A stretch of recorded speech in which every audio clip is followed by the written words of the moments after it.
छोड़ दिया रे, मुझे अपनों ने धोखा दिया रे। हम हंसना छोड़ दिया रे, मुझे अपनों ने धोखा दिया रे। जिंदगी ना करो बर्बाद, प्यार एक धोखा है।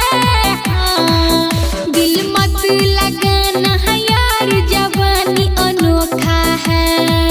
जिंदगी ना करो बर्बाद, प्यार एक धोखा है। हाँ, दिल मत लगाना है यार, जवानी अनोखा है। हम हंसना छोड़ दिया रे, हम हंसना छोड़ दिया रे। मुझे अपनों ने धोखा दिया रे, हम हंसना छोड़ दिया रे। जब दिल मेरा टूट गई तो सब बात समझ में आई।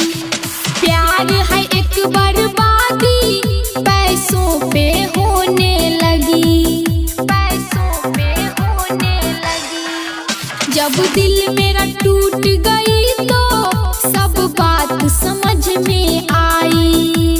प्यार है एक बर्बादी, पैसों पे होने लगी।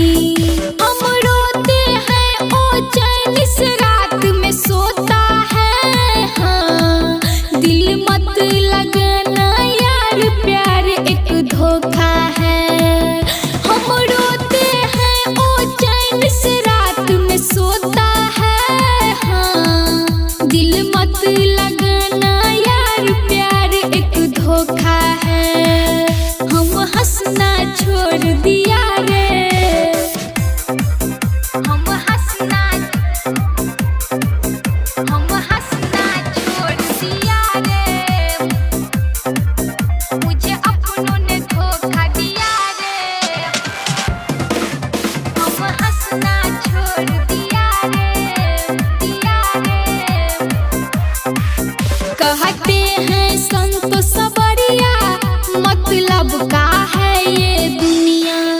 गाए हैं बेटी प्रियंका, सच बात है यारो कहना, सच बात है यारो कहना। कहते हैं संत सबरिया, धोखा दे देती है दुनिया। मुश्किल है बेटी का जीना, हाँ मान लो यारो कहना। अब सोच समझ कर करना मोहब्बत मौका है। हाँ, दिल मत लगाना है यार, प्यार एक धोखा है। अब सोच समझ कर करना मोहब्बत मौका है। हाँ, दिल मत लगाना यार, प्यार एक धोखा है। हम हंसना छोड़ दिया रे। Presented by Savaria Music.